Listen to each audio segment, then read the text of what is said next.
Love GAA history? Then you'll love going deeper with Over the Bar's Cordia Club membership. For just €5 a month, you'll get exclusive member-only episodes and series, early ad-free access to the main podcast, plus detailed show notes, a newsletter, and the chance to have your questions answered. Join Michael Foley and Ciaran O'Hara as they uncover the stories, the legends, and the questions that shaped our games. Don't just listen, be part of the club. Join now at overthebar.club.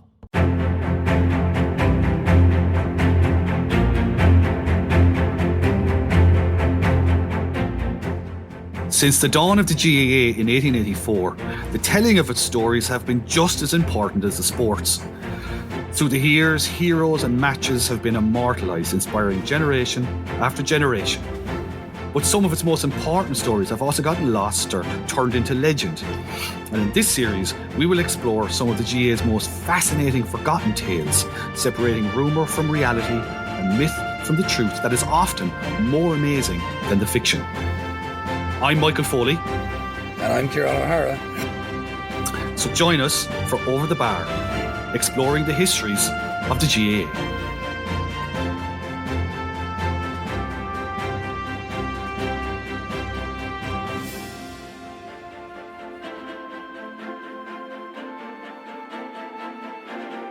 Hi there, folks, and welcome to another episode of Over the Bar, the Gaelic Games history podcast.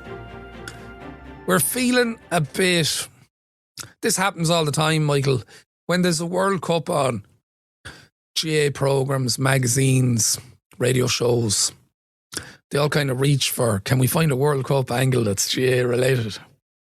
So we're going all in on this month. Totally. Yeah.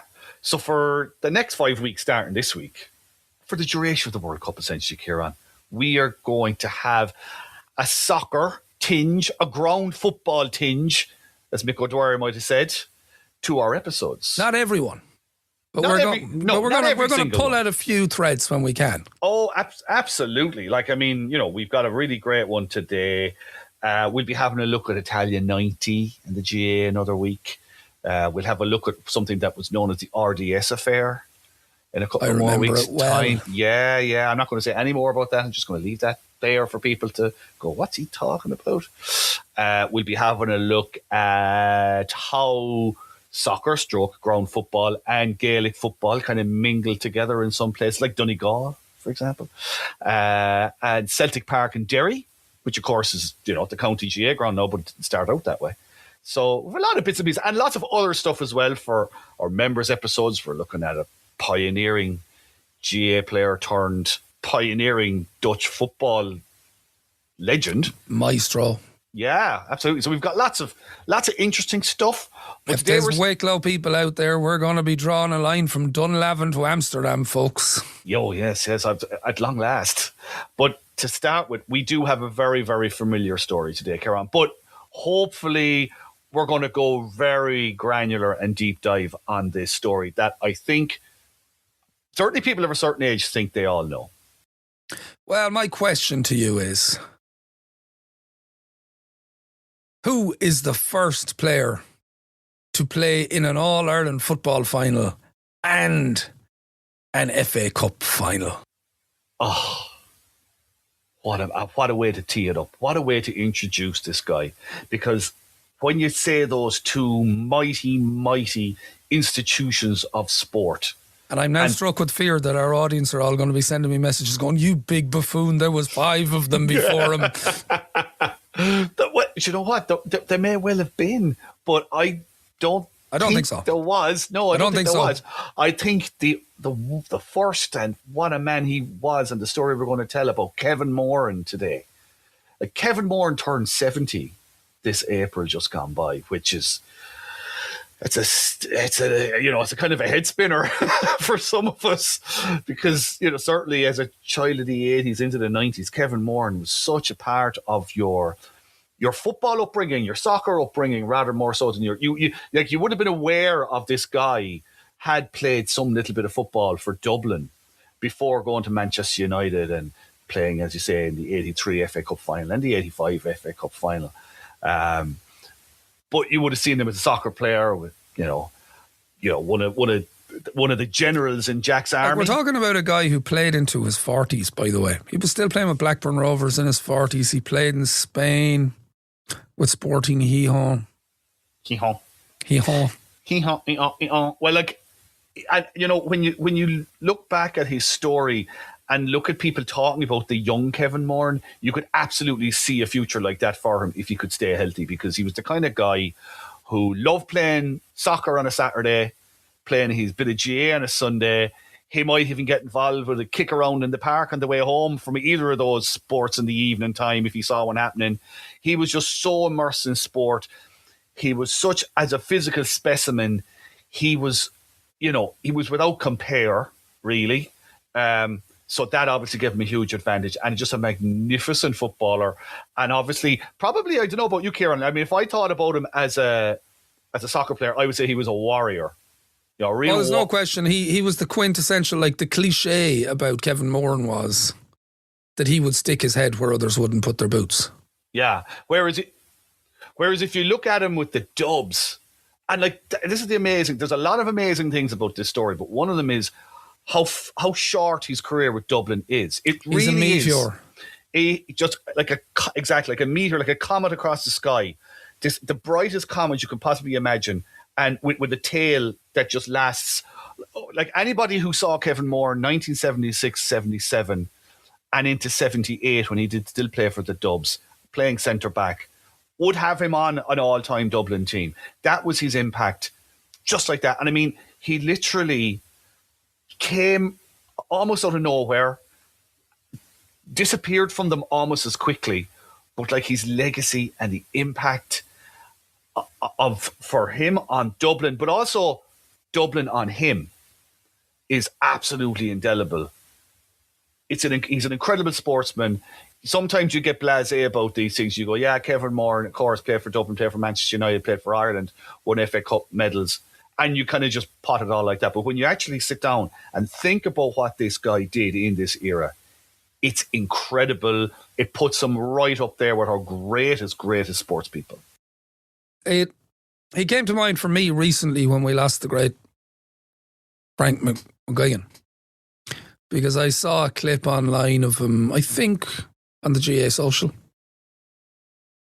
talking about, who was the best player that marked him. And he was kind of reluctant to say who's the best this or who's the best that. But when kind of prodded, he just said, well, I'll tell you one thing.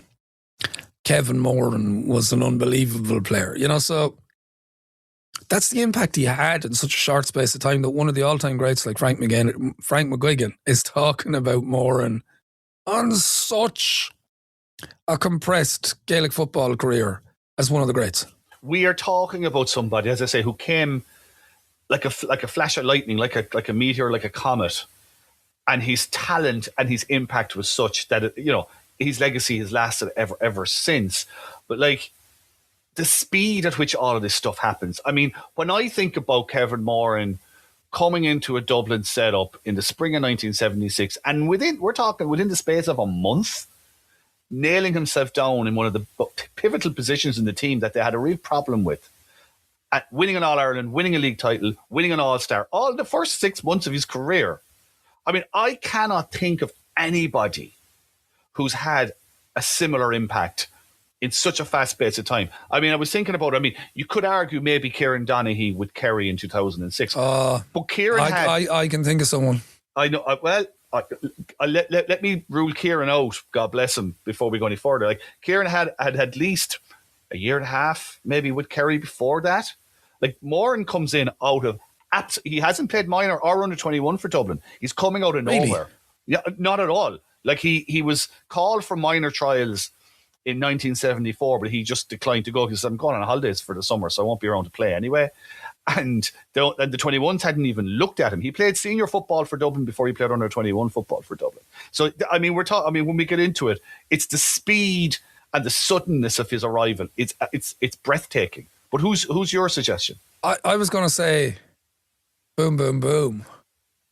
Yeah. Like Jason Sherlock, given the context of the team involved and the hype that comes with that and how excited Dublin fans can be. But you're basically talking these two players are 20 years apart. Yeah. And I mean, it's kind of, I don't know, it's ironic or coincidental. I don't want to fall into that whole Alanis Morissette trap. But he ended up representing Sherlock, didn't he, as an agent in the late 90s? I think so. Yeah, I think whenever he set up a sports agency company, Kevin Moran, Jason Sherlock was one of their first clients. And of course, Sherlock has the background of playing with UCD, exactly the same as Kevin Moran did from the soccer side of things. So you have that parallel as well. I would still say, though, if my memory serves me right, and if people out there can correct me if I'm wrong, I think Sherlock played minor for Dublin. Oh, he certainly did. So he would have been seen coming. And Moran was not seen like. He was an outrageously good basketball player as a schoolboy as well. Yeah. You know, like he had everything. Yeah. As a young athlete. As I said, as we get into this, you will see how Moran falls between the cracks all the time before he plays for Dublin, because he might be playing soccer for a spell for one reason, or he might be playing football for another reason for a bit. And in between all of these things, he kind of gets missed. But it's Kevin Heffernan at the end of sort of 1975, start of 1976, is looking for something specific. And Moran, purely by chance, he happens on him. Okay, so let's get into Kevin's backstory. Where in Dublin is he from? Is he a culture dub or a city dub? Is he from, one of the outer suburban farming areas of the 70s? Or is he... What's Kevin Moran's story? Like, he's one of those guys that you don't tend to know where of Dublin he's from. Sure. Well, he was born in April 1956. His mom and dad were from Leitrim and Monaghan. And I'm not sure how many cows were grazing around Rialto in 1956. Not many, I don't think so. So he was born and reared in Rialto initially. They eventually moved out to the Long Mile Road around Walkinstown. And he would have played football for Rialto Gaels first, and then eventually when they went into school, he went to St. James's CBS and into Drimna Castle for secondary education. And at that point, he joins the Drimna Castle club that was attached to the school, which was called on Cashlawn, the Castle. But the first time he comes to, let's say, I won't even say public prominence, but the first time we see him, the first time we have a glimpse of Kevin Moran, is as an 8-year-old walking Jesus, along. now you're getting into Diego Maradona territory. Was he that prodigious? Well, no, this is actually to do with football, but I'll make my point after I tell the story. It's late September, around 29th, 30th September, sometime around my birthday, actually, in 1964. And he's walking along the canal on his way home from St. James's, home from school. And they see, there's four of them, it's four of them walking along, and they see one of their friends, a guy called Terry Walsh, who lives in Emerald Terrace, just off Cork Street, if people know the Liberties geography in Dublin. And Terry is leaning into the canal, trying to catch what you'd call pinkeens, Ciaran. Do you know what pinkeens are? Haven't a clue. Pinkeens are little minnows, little fish, tiny little fish. So he's inside trying to catch them, and he loses his balance and he falls into the canal, and he gets into difficulty. And Kevin and a guy called Noel Keane, who was 10, Gerald McGlone, who was 8 years of age, and Jimmy O'Rourke from Emerald Terrace, who was a neighbour of Terry Walsh's who fell in, all stopped, and they're trying to help him out of the canal, but they can't reach him, and he's in trouble. So they tie their school bags together. So the leather straps on their school bags, they tie them all together to try and make something that he can grab, and they're trying to throw it into the canal, but they're too small. They can't get the power to throw it in far enough for Terry to grab it. So eventually a bystander walks past, just pass by, and he's a grown man. He's like, give me that there. And they throw it in, and Terry grabs it, and he's in real trouble. One of the kids describes Terry falling in, and they're trying to throw the school bags, and a man came along just in time. He says, just because Terry was shouting and he nearly drowned, and he threw the bags in and pulled him out. So they pull Terry out, they all go home, and Kevin Moran's part of this rescue. He's one of the kids who's pulling him out. I was thinking to myself, if that Heroes was... of the hour. And I'll tell you, probably the best excuse ever for not having your homework done the next day. I'm sorry, miss, the canal ate my homework. The canal ate my homework. So, like, if that was the only time you ever appeared in the papers, what a story you'd have to tell, and what a way to be remembered in print. I imagine that's not the last time we see young Kevin Moran's name in ink in a city that, you know, if you picked up the Evening Herald or the Evening Press back in the day, it was full of local soccer, local Gaelic. Yeah, and it was Gaelic where you would have found him first. Like I say, he was playing for Rialto Gaels. Like, he was a goalie. He actually started out as a goalkeeper with the under-13s when he was 11 years of age. He played goals. As I say, he went to the Castle and started playing for the Castle. Now, the problem there, and this is something that I was a bit confused about, because by this stage, what are we now? 1956, so we're talking about 1968, 69, okay? Oh. Yeah. Ban era. Soccer, Gaelic, and the ban applied to everybody. It applied to adults and children alike. Now, there was a bit of a softening around kind of children playing soccer and Gaelic, because essentially they were kind of, well, they might not be making the choice to play either of these.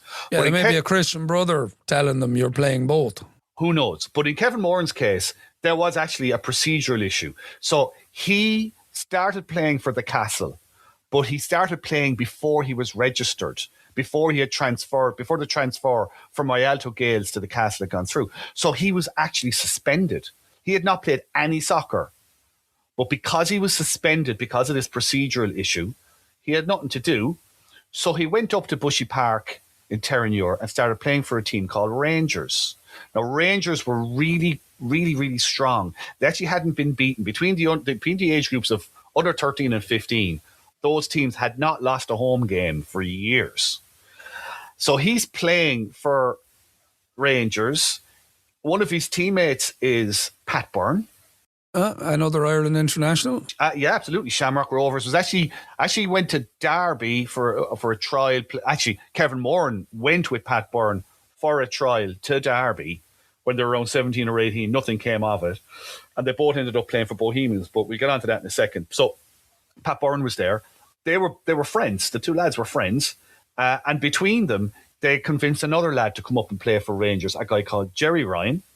Now, Jerry Ryan might ring a little tingle of a bell for people of a certain age. It's not the Jerry Ryan who plays against Kevin Moran in the 1983 FA Cup. It is. It absolutely is. So, Jerry Ryan, they were teammates at Rangers, and Kevin Moran ends up playing with United, and Jerry Ryan was with Brighton in the 1983. I'm not surprised this team isn't losing any games, by the way, if you have three future internationals playing on the one underage team. I think Jerry Ryan might have been a slightly different age, but not by much. Not by much. But anyway, as you mentioned, Pat Byrne being capped, all three of them were eventually capped for Ireland. So, great pedigree there. So another guy, actually, a guy called Jerk Corbett, who played with them, also went on trial to Arsenal around this period. So there was a lot of good players on this Rangers team. By kind of 1970-71, he's back playing Gaelic football again with the Castle. Everything is good. And with Drim the Castle, he's playing Leinster colleges. He actually ended up, funny enough, playing a game against Gormanston College. And who was at Gormanston College at the time but Ogie Moran from Kerry? He was a student at Gormanston College in Meath. Ended up playing Kevin Moran. And Ogie tells a story like that. When they played, some of the supporters on the sideline were chanting, Moran, Moran. And he thought it was for him. Now, I'm not going to offend Ogie by suggesting that was more than a little bit conceited. Anyway, the two of them, it's amazing to think the two of them are on the same pitch, in their teens playing Leinster colleges. So, but, the soccer and the football is going hand in hand the whole time. So, 1973, he gets to Leinster College's semi-final against St. Mel's of Longford. Drim the Castle don't go any further than that. The following year, May 74, Rangers beat Cherry Orchard in the Leinster Youths Cup. So that gives you a sense, like Cherry Orchard being the great, great academy, a footballing academy in Dublin at that time. By that stage, he's joined Bohemians. He joins Bohemians in July of 1974. He's in their B team. Their manager is Billy Young, who'll be a legendary figure in Bohemians, in the Bohemian story. he says, oh, this young Moran lad is definitely League of Ireland material, like, for sure. This is around this time he gets invited for that trial with the Dublin Miners, but he doesn't go because he's going up the country on holidays for the summers. There's no point. There's no point in doing it. He went to the 1974 All-Ireland football final as a fan, Ciaran. But this will give you a sense of where his head is at, I suppose. He doesn't see the Dubs play another game for 2 years. And the next time he sees the Dubs play a game, he's playing in it. So I don't think that really counts as seeing. It doesn't really, no. So, there you go. Like, so when he's with Bohs, this is one of those moments where the football takes a backseat. When he's playing with Bohemians, Gaelic football sort of is limited really to playing with his club, Good Counsel now he's playing with in Drimna. So he's playing for the Bohs reserves who win their league. Moran is voted player of the year. He actually gets on the Irish Olympic squad that's trying to qualify for the Montreal Olympics in 1976. So he's playing away with that in 1975 as well. In football. In ground football, Ciaran. Ground football, okay. Yeah, ground football. I'm just going, did I miss something in the 76 games? No, you did not. And he managed to get his first full League of Ireland game. He made his debut for Bohs against Shelbourne on the last day of the 74-75 season. He played it right back. So he's in UCD studying commerce as well. So with that in mind, he signs for UCD in the August of 75. Well, he says signed. He just starts playing soccer for UCD and he leaves Bohs. And this is where it opens up an opportunity to play Gaelic football because he's in college. Now, it doesn't mean that he's playing. He never actually plays football for UCD. He doesn't play Sigerson Cup. Actually, an unusual one, David Hickey was in UCD at the same time. And he doesn't play Sigerson Cup either. He plays rugby in UCD.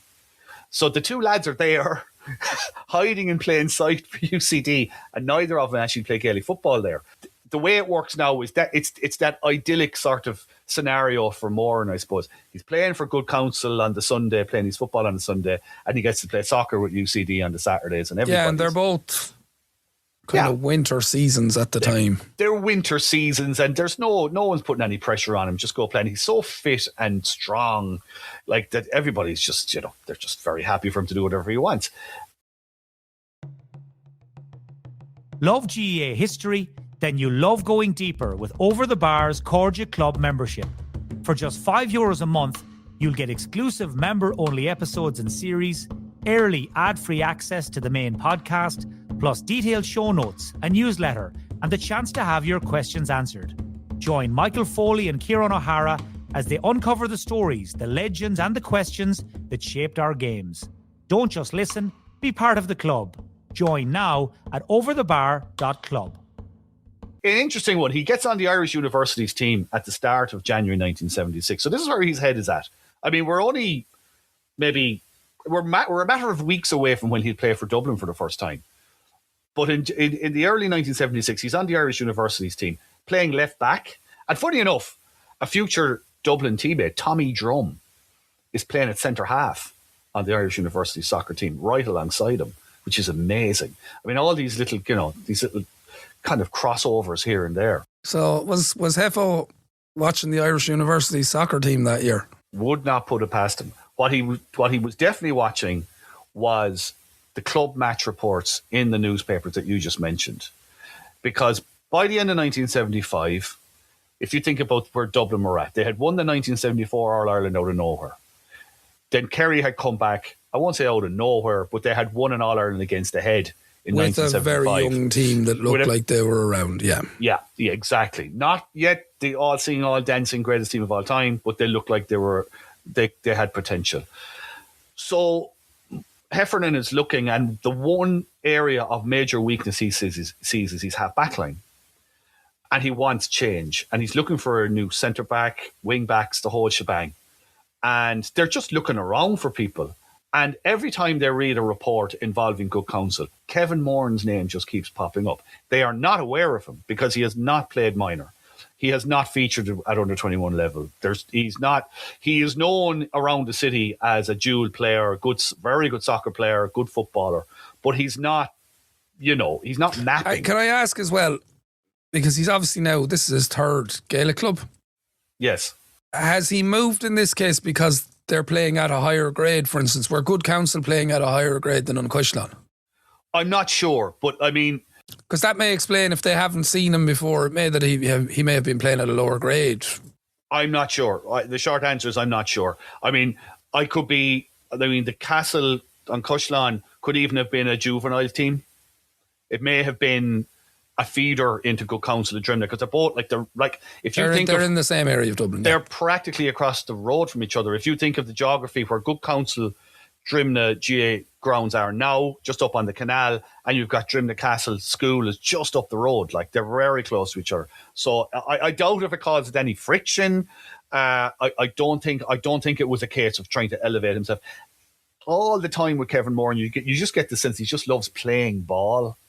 You know, now there is an ambition behind this, at which we'll come to, and there is a very hard-headed approach that Heffernan absolutely adores, because he sees a lot of himself in Moran. But fundamentally, it's the love of playing the games is what's driving him. So he's playing with the Irish universities with Tommy Drum alongside him, and the Irish universities team is really, really good, and they win the inter-varsity competition that you have with the English, the Scottish universities and all for the first time. And the deciding game is against the Scottish university team. And it's just towards the end of February 1976. And Kevin Moran scores the winning goal. They win 1-0. And it is not just any old goal. There's a touch of Maradona against England in 86. Different class. He scored it with his hand. Different class. No, the second one. He dribbles out of his own half at top speed, cuts straight through the Scottish defence, and knocks the ball to the net to win the game for the Irish universities. Now, this is magnificent. It's the first time the Irish universities have won this competition. So it's great for them. It's great for Kevin Moran soccer credentials, career, whatever way he looks at it. But something completely unexpected happens the day after he scores that goal. He receives contact from the Dublin County Board asking him, and I cannot stress this enough, completely out of the blue, to come and play a senior challenge match in Tralee with Dublin the following Sunday. Against Kerry. Now, his first reaction is, this is a hoax. This is not true. So he rings Padraig O'Purcell, the Irish press journalist, to check out the veracity of this. And the reason he does that is because he plays soccer with Padraig O'Purcell's son. So he has a connection to the family. And he asks Padraig O'Purcell, could this be real? He said, I got something here from someone called Seamus McInree. And Padraig O'Purcell goes, yes, that is correct. Because Seamus McInree, Ciaran, in English, the name is Jim King, who is the secretary of the Dublin County Board. And he would be the one notifying lads to turn up for matches and so on, that they've been selected for the squad. So it's true. And his reaction to O'Purcell is, sure, what would I be doing playing for Dublin in Tralee? And it's not that the whole city is wondering the same thing. It's a challenge game in February, you know.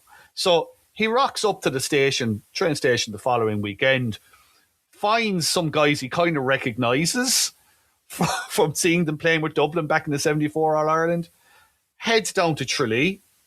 He actually had a choice, Ciaran. He could have stayed with UCD because they had a League of Ireland B game against Dalkey United the same day. So he could have stayed and played that, but he opted to go down. Could have ended up playing against Paul McGrath. Who knows? But anyway, he decided to go down. February 28th, 1976, Ciaran, is this fateful day when he goes to Tralee. And Kevin Heffernan puts him in to midfield beside Bernard Brogan. And he plays absolutely brilliantly. Now, I want to paint a picture in your head of something. He scores a point in this game, but it's how he scores the point. He takes the ball in his own defence and he solo runs and he solos and he solos and he solos and he makes 60 yards on his own at top speed through the Kerry team before banging it over the bar. Now, we just you know. Now, can I just ask, is Brian Mullins sitting on the bench watching this? Brian Mullins is nowhere to be seen, I don't think. He's not available for this game. And they're looking around, but they're looking around for just new players. But just stick an old kind of a But stick a pin in that one. And we'll That's come back what, that's if you think about him now in the footage we see of Kevin Moran playing for Dublin, he's soloing at top speed up the middle of the field. And this is also the trait that people thought might undo him, the soloing, because he loved to solo, because he had speed. He used to bounce the ball way out in front of him so he could take 2 or 3 strides and gather it again and go. And, tremendous speed, tremendous power. His brother went down to Tralee with him, Brendan. And on the way back, talk about taking the wind out here, he says to Kevin, did you enjoy that? Kevin said, yeah, I did, yeah. He says, well, I hope you did, because it'll be your last time. He said, you'd solo up your own arse, wouldn't you? I thought to say, no, they're not going to go for you and your solo. You want to cop yourself on a bit if you want to play for the Dubs. But Heffernan sees exactly what he's looking for. He's looking for youth. He's looking for energy. He's looking for something completely new, a total curveball that he can throw at Kerry. And he may have found him. So he is. The reports are very positive, but it's a challenge game, right?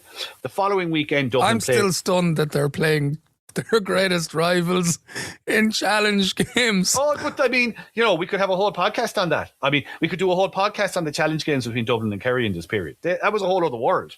In fact, we probably should do an episode on that. But the following Sunday, he's named at midfield again with Fran Ryder this time for the O'Byrne Cup final against Meath. What? O'Byrne Cup final.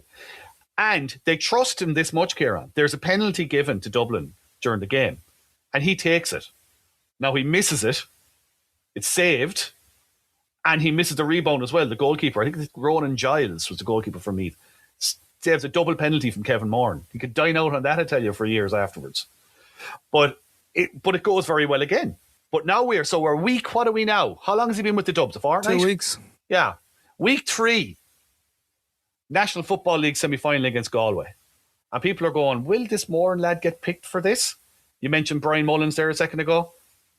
He's in midfield alongside Brian Mullins for the league semi-final. It's his first game in Croke Park here, and he's never played a match in Croke Park before. So he goes into the dressing room, and he sits down, and he realises when Bobby Doyle comes in that he's sitting in Bobby Doyle's spot, so he gets shunted across, and he sits down in another spot.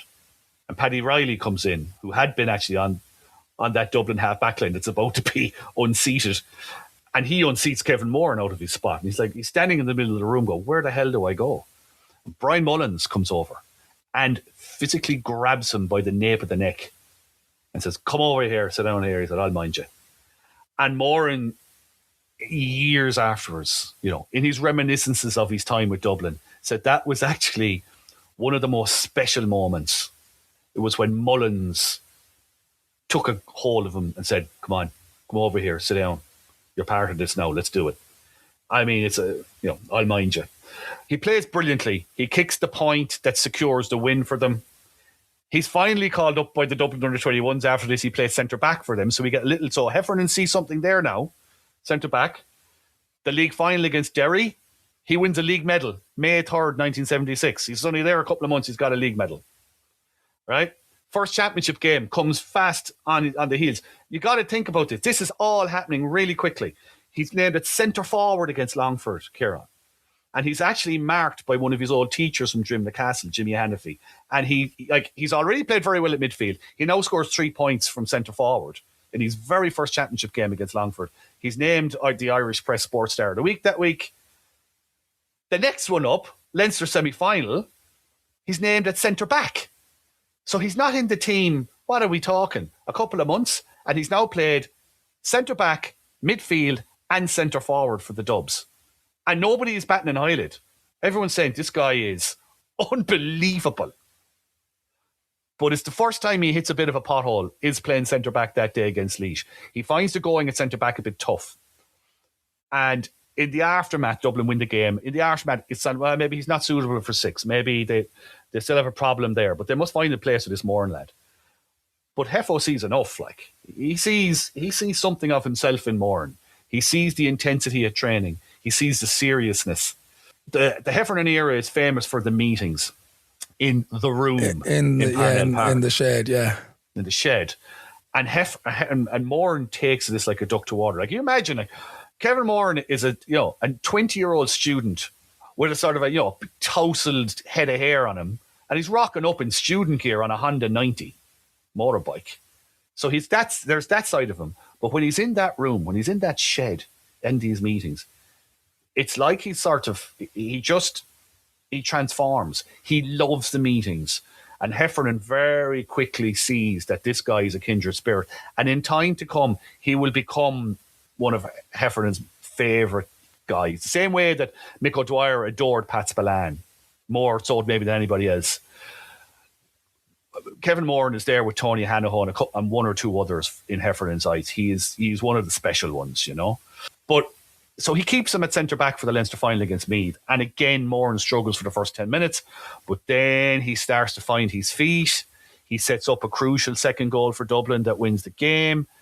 And he's there now. He's got the number 6 jersey. And we have our new half-back line, which is, for people of a certain age, this is a dazzlingly exciting sounding half-back line. It's stern, but it works. It's Tommy Drum, his old mate from the Irish universities, at right half-back. It's Kevin Moran at 6, and it's Pat O'Neill at 7.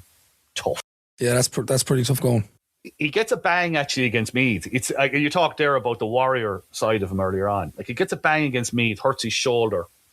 You got to take, he's only 5'10" or 11. He's quite light, but he's incredibly strong. Like Bobby Doyle would talk about. Bobby Doyle used to play. He played corner forward. He played out in the half-hour line as well for them. He would mark Moran, especially to try and test himself, to try and get around and try and get past him. Apparently, Moran's arms were made of steel. If he put his hands out, you couldn't get back. You just block. You just get a dunt into the chest or into the body that would just knock you for 6. So Bobby Doyle often used him as a kind of a tester to see how he was going. He was just unbelievably strong.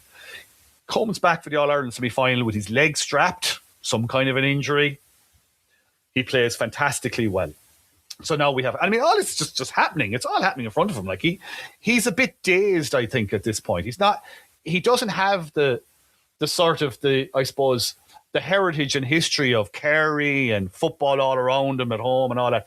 He's just a kid playing ball. So he comes into the 76 All-Ireland final. I'll give you an example of how, relaxed all this is. Every match day, he has his dinner at home. And when I say dinner, I mean roast, spuds, gravy, vegetables. The mother is piling it onto the plate because he's got a match today. Sean Doherty used to call for him and bring him down, the old Dublin full back. And on All-Ireland final day, Ciaran, because it was a special day, and Kevin had needs extra building up, she added a bowl of sherry trifle to the menu. I thought you were going to say some liver. No, because it's a special day, we have sherry trifle. So he had like a full 2-course dinner before he played the 1976 All-Ireland football final. Down he went. And to give you a sense of the impact this guy's making, Tim Kennelly is already being considered a really, really good centre-back. You've only seen him a couple of years. But in some of the kind of assessments, the pre-game assessments in the newspapers, when they do the head-to-heads, Moran is rated higher than Kennelly. Like they're saying, this guy is unbelievable. And we see his potential in the final.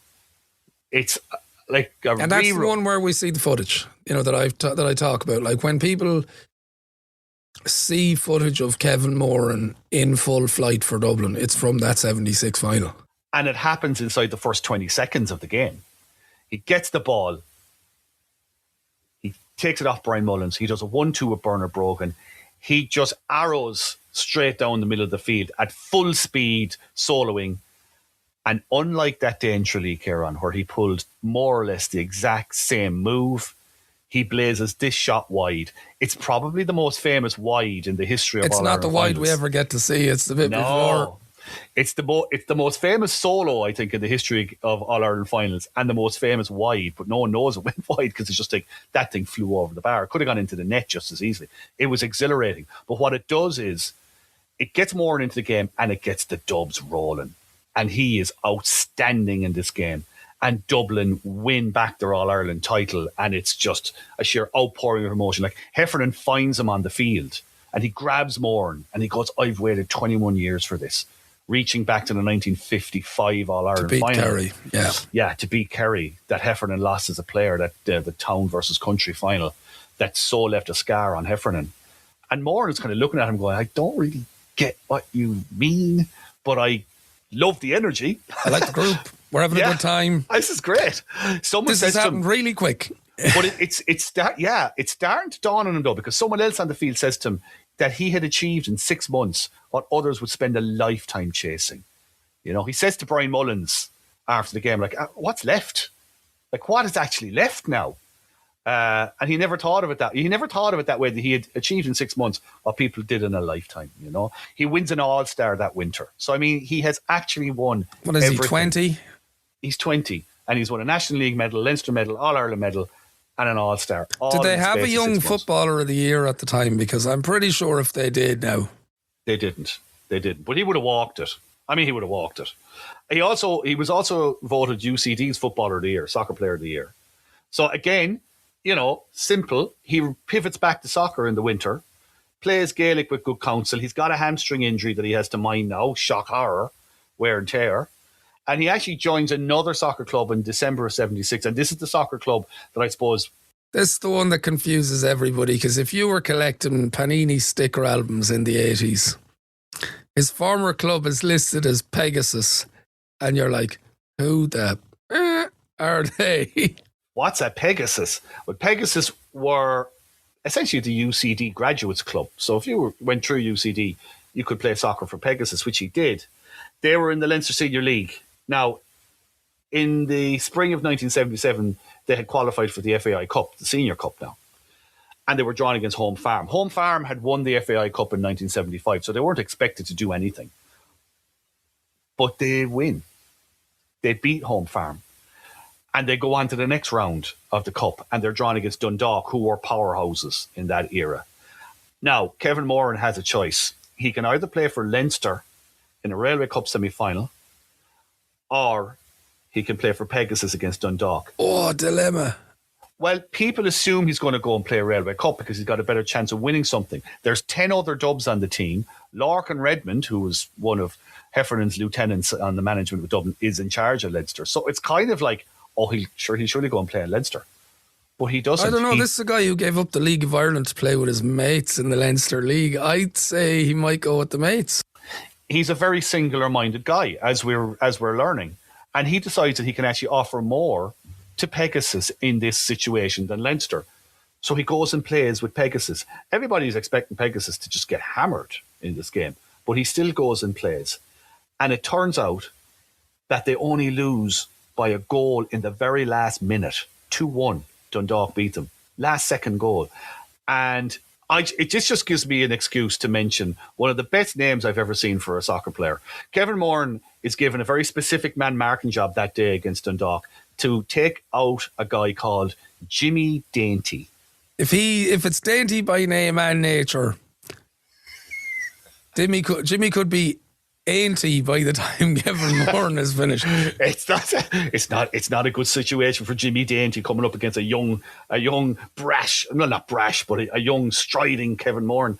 To be fair to him, when the Dubs reached the National League semi-final that year against Mayo, he has a choice there again to either play the FAI Intermediate Cup final against Bray Wanderers or play the game, and he plays the league semi-final. He actually sets up a brilliant goal for another great run, and sets up a goal for Tony Hanaho. They lose that league final to Kerry, but he's living the life now. He goes off touring with the Dubs, celebrates his 21st birthday in Chicago. They have one of those candles, Ciaran. You know those candles when you blow it doesn't go out? Yes. Well, that was like showing Fire to the Cavemen, presenting this to the Dublin footballers back in 1977. So they gave Kevin Moran like a little kind of like a muffin or something with one of these candles in, and it's like the description is hilarious. It's just like a bunch of Dubs blowing,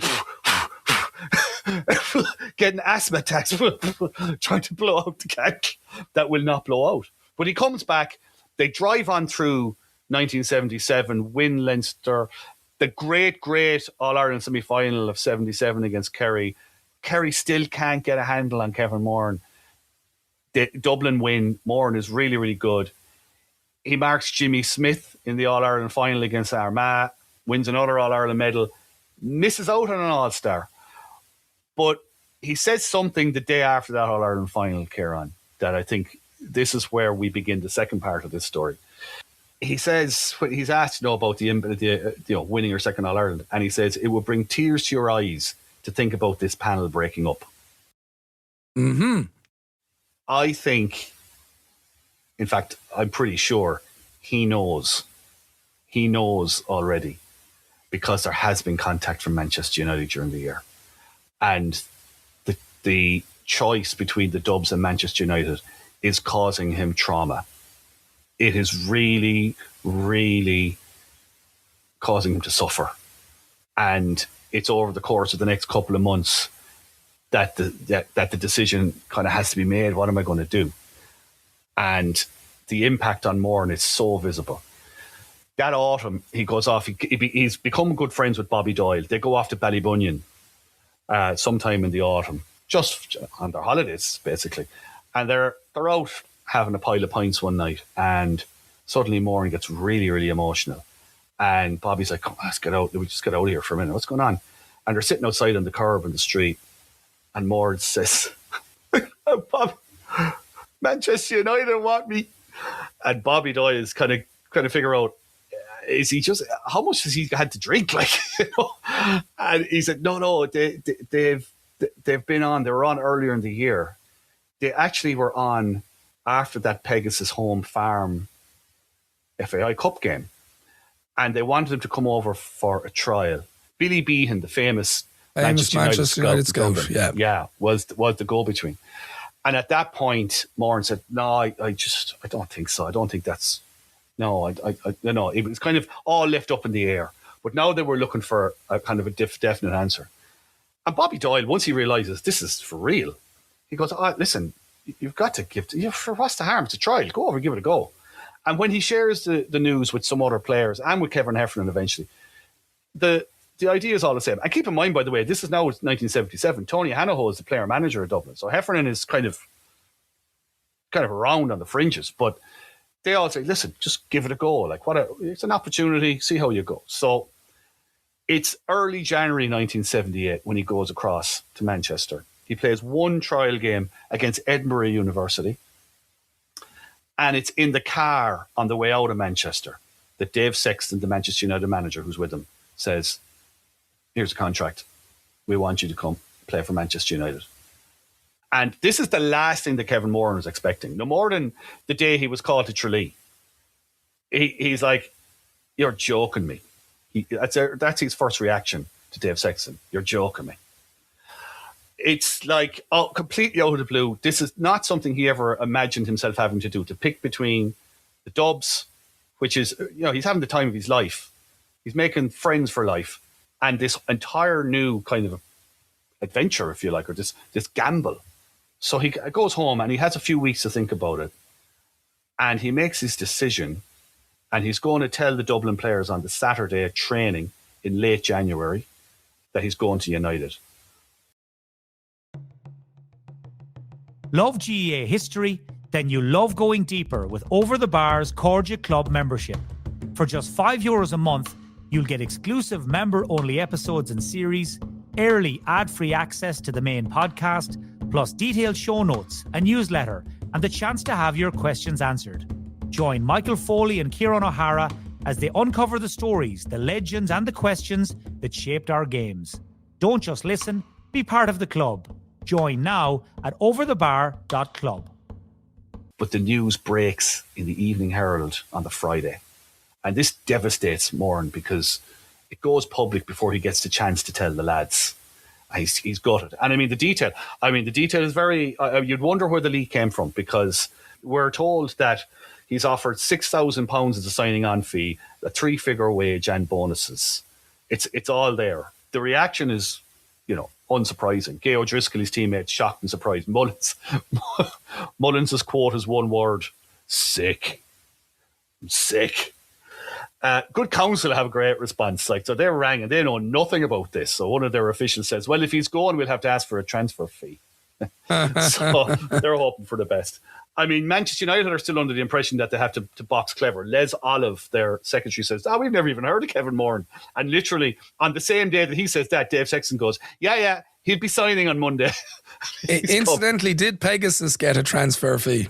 I do not know, is the short answer. When he's asked, well, what tilted it for you? And he says, He doesn't even know himself. He says, it's the most difficult decision I've had to take in my life. The main drawback was Dublin football. It meant leaving something great to do something which you don't know if it will work out. Billy Behan says he actually had been tracking Moran since he played with Rangers back as a kid. And if you remember, he only went playing soccer because of a procedural error. He may never have played soccer, only that his forms weren't registered at the right time to play with the club. He was due to sign on the Monday, but Ciaran, he still took time to play for the Dubs in a Railway Cup trial against the rest of Leinster in Croker the day before. And of course, there's contagion then. There's speculation that Mikey Sheehy in Kerry is going to be signing for Home Farm. There's all sorts of stories like this. But I think two quotes were the ones that really cornered where Kevin Moran was at. Pat O'Neill said of Moran at the time, he's a fine footballer, but I think he'll succeed in soccer too. If he makes his mind up to do it, he will persist until he does. And the other side of it then, Pádraig Purcell, who I mentioned before, his son played soccer with Moran, said the English soccer scene will be just as much on trial with Kevin Moran as Kevin Moran will be on trial in the English soccer scene. As in, this is a singular man with his own ideas. He will not make a wrong decision here. He won't be dazzled by the bright lights. He knows what he's about. And this is not the last time we see him in a Dublin jersey. So he does go to Manchester United, but there is one last, I'm not sure you can call it hurrah. It's an amazing story. It's one that could never, ever happen now. But it kind of just reflects a couple of things. First of all, his want to play for Dublin. I think it also kind of speaks of a young man who's struggling to settle in Manchester, who's struggling to find his place in an entirely new environment. And if you think at the speed at which his sporting career is moving, I mean, at some point, you're almost going to have a blackout. This is going so quickly. What am I actually doing here? So in the spring of 1978, Dublin are auditioning different centre-backs. They try a guy called Andy Roach, who was a forward with Whitehall at 6. Doesn't work. League semi-final against Laois. Tommy Drum goes in there. Better. But when it comes to the league final that they play against Mayo that year, Kevin Moran's in the dugout. Now, he's in his civvies, but he's in the dugout, with the Dubs. He's doing a Heffo. Yeah. Well, and Heffo wasn't too far away doing a Heffo as well, if you remember it, back up in the Cusack stand, while Tony Hanaho tried to manage the team. So actually, it's a lot of pressure on Hanaho when you think about it. You've got Kevin Moran in the dugout. You've got Heffo a few rows back in the Cusack stand. This is difficult times. But someone's asked, so what's Kevin Moran doing there? And one of the officials, or someone says, it's not said who says this, but they say, once a dub, always a dub. So that's the sentiment, He's asked afterwards, all right, are you coming back? And Moran says, are you mad? Come back. Yep. I'm on millions at Manchester United. 3 figures a week. Larkin Redmond, the selector, did leave. I don't know whether this is just good old fashioned GA defiance or what. I don't know. But he says, as far as we're concerned, he is still a member of the Dublin panel. And if we think we should pick him, we will. We don't care where he is. But obviously, fans still in play. Well, it's a bit like that. But of course, the reality here, as is pointed out by our friend Les Olive, there's insurance issues now. If he wants to go play for Dublin and someone's going to have to pick up the tab if he gets hurt, But he's still around Dublin. For example, in May of 1978, after that league final, he's in Dublin Airport on his way to a tour of Norway with Manchester United when he bumps into the Dubs on their way to America on another of their annual tours. He actually gets to play first team football with Manchester United. He goes over to Norway to a 3-team tournament, SK Brann and Ajax and United, and he gets to play. It's his first taste of first team football is over there. But he comes back from that trip and stays in Dublin. He's on his holidays, the off season, and the next thing you see him, he's tagged with the subs for the first round of the Leinster Championship against Carlow. And no one knows what's going on because Dublin won't give a straight hand. So Kevin Moran's gone to ground. Tony Hanaho isn't taking calls. And Jim King, the Dublin secretary, is saying, this is all the work of the media. There's nothing to see here. Oh, yeah, apart from Kevin Moran togged out in the dugout, what is going on? And people are getting frustrated because there's an information vacuum, basically. They play Offaly in a Leinster semi-final, and Moran is there again, togged. But this time he's named among the substitutes. And Dublin play really poorly. They're in bad trouble in the second half. And Hanaho calls Moran in. And he effectively turns the game. Like they stabilise. Dublin win. And it's like, okay, so what's going on now? So they're told, the media and everybody else is told, well, Manchester United said he had permission to play one game. Now, Kevin Moran, since, if you ask him, in the last 20 years, he said, Manchester United never knew I was playing. We just kind of were, Yeah, they didn't have Google. They didn't have Google. They weren't even aware. I mean, someone might have picked up a copy of the Irish Post. Yeah, but even then, it probably wasn't in it. Like, he's reserve team coach at the time. I wasn't even aware Kevin played this Gaelic football lark until he came to Manchester. Now I'm interested, But of course, then Manchester United were asked, well, what's going on? And they said, well, he's fine. He got permission to play the game. Pre-season training starts in late July. Once he's back, that's it. So... But there's talk of him not settling in Manchester. Is he coming back to play for the Dubs? He's at home. He's hanging out a lot with them. He's training in Parnell Park. Like, he's doing everything. He's going to be in some nick when he gets back for pre-season, by the way. I'm telling you. There's going to be senior pros looking at him going, listen here, young fella, pull back there now on the run. Like, he went back in late July and found himself promoted to the first team squad. Like, so, I mean... You can't say that summer's done him any harm. Incredible stuff. So he goes back. He's training with the first team. They go on a tour of West Germany, a pre-season tour of West Germany. Kevin Moran doesn't go. Kevin Moran comes back to Dublin to play the Leinster final. And Dave Sexton is like, yeah. He said he wanted to go back and play with his mates. And Sexton says, I reckon I could do them a favour. The Dubs he's talking about. So why not? So off he went back to play Kildare in the Leinster final. And he's marauding up the field as always in the last 20 minutes. It's magic stuff. All-Ireland semi-final, though. Surely now, this is it, because the All-Ireland semi-final against Down coincides with the first weekend of the Football League season resuming. And even if Kevin Moran is not playing on the first team, he's going to be playing a reserve team game for United against Bury. That's it, right? No. It's fine. And somewhere around this time, Heffernan and Tony Hanaho went to Manchester.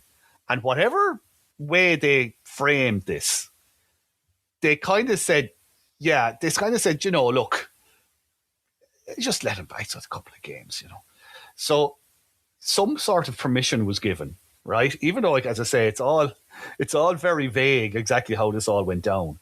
But anyway, he played on the Saturday against Bury, set up a goal, and scored a goal with a diving header as well, by the way, before jumping on a late flight out of Manchester into Dublin. Of course, the press are there to meet him. There's a photograph of a very weary-looking Kevin Moran coming through arrivals, and he is tired. And the following day, he is not at his dashing best. He looks fatigued. By the way, he's paying his own way for all of this, and he's only going to get a pittance back from Dublin County Board in return. He's not even going to get half of what he spent over and back on these flights. So, again, then, of course, the speculation is he going to play All-Ireland final? You're kind of going, well, if he's played up to this point, he's going to play the All-Ireland final. But he hurts his elbow in a reserve game against Everton. So that's a bit of a problem. But again, Manchester United are insanely accommodating. Jack Crompton is his reserve team coach, and Sexton say, we're going to come to the game. And Dave Sexton even gives him an extra week off to come home early, like train the week with the before lads. The week of the final. Yeah, time to train with the boys. So his last game is against Huddersfield Town in a reserve game in front of 300 people. It's a 1-1 draw, Kieran, in case you're wondering. And he comes back, and the first week is fine. But then something, frankly, disastrous happens on the Tuesday night before the All-Ireland final. Kevin Moran, the unstoppable Kevin Moran, pulls a hamstring badly on the Tuesday night. And now Dublin have a massive choice to make. Do you start Kevin Moran? Do you keep him on the bench after all of this? What do you do? And Dave Sexton's coming over. And Dave Sexton and Jack Crompton are coming over to have a look at this. This Gaelic football, it's going to be great. I don't know how big it's going to be. It's just him and his mates, isn't it? I don't know how big it's going to be. But they're coming. So in the heel of the hunt, the Dubs go, we got to take a chance on him. He's too important not to play him. So he goes in. By the way, Sexton and Crompton don't make it. Something happens with their flight. They just can't get over, which is probably just as well. Because by the end of this All-Ireland final, Kerry have won. Kevin Moran is limping around on a very badly pulled hamstring. He's also got a big nasty gash over his left eye that requires stitches. He stays on for the party on the Monday. He's singing songs on the stage with the Dubs. He gets back to Manchester, frankly, in a terrible, terrible state. Limping, bandaged, hungover. Dave Sexton takes one look at him and goes, "We are done with this. We are done with this." But the upshot here is it's quite significant for Moran because the hamstring keeps him out of action until January 1979. I mean, it could have torpedoed his career. He's nominated for an All-Star, though, even though he's coming back and forth. And you mentioned there about sort of, bit of unease about this whole thing. There's actually a motion from Bray Emmons and Wicklow to Wicklow County Convention to ban professional soccer players from playing GAA that winter. Now, because that's nowhere. What stopped Wicklow winning the Leinster that year. Yeah, that was it. But it just gives you a sense of the mix of kind of feeling around Moran playing. And there really is a mix of feeling. By late February 79, he finally gets back into the reserves. He makes his first team debut that April against Southampton. And straight away, a knee injury. He's an outside shot to make the FA Cup final squad. Manchester United that year make the cup final, but he doesn't get there. But I mean, again, any talk now of him playing for the Dubs is gone, right? But then, Ciaran, one day in May 1979, Kevin Moran materialises on the field in Croke Park, in the middle of the field. And people are going, what's going on? The only problem is that he's there to referee a game between the Dublin sports journalists and the politicians. And that, Ciaran, is the last time he graces the Croke Park sward as a referee for an old thrown together match in Croke Park. So he's had better days there, but he has much bigger days to come in his football career. So in the aftermath, folks, in case you were wondering whatever happened to that fella, he goes on to play for Manchester United for several years. He plays in 2 FA Cup finals, winning 2 FA Cup medals.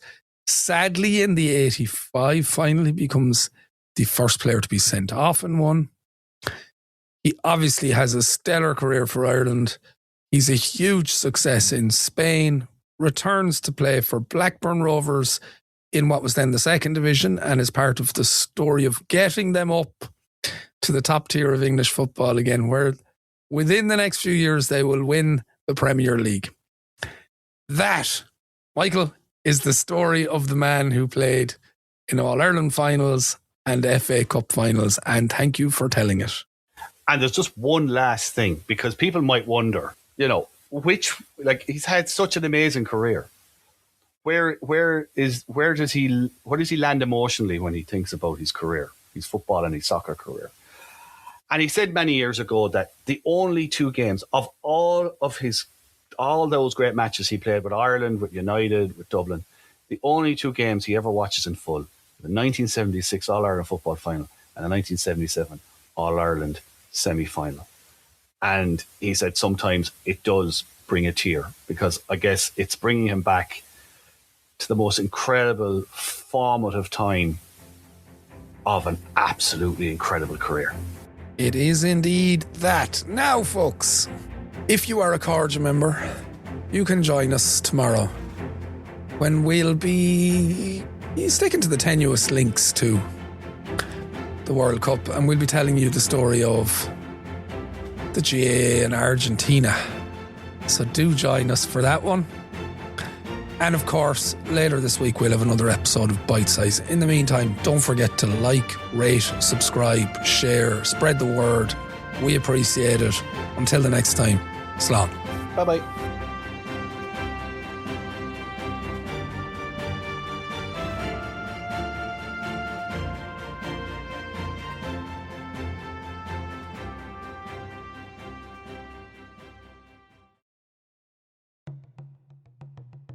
Love GAA history? Then you love going deeper with Over the Bar's Corja Club membership. For just €5 a month, you'll get exclusive member-only episodes and series, early ad-free access to the main podcast, plus detailed show notes, a newsletter, and the chance to have your questions answered.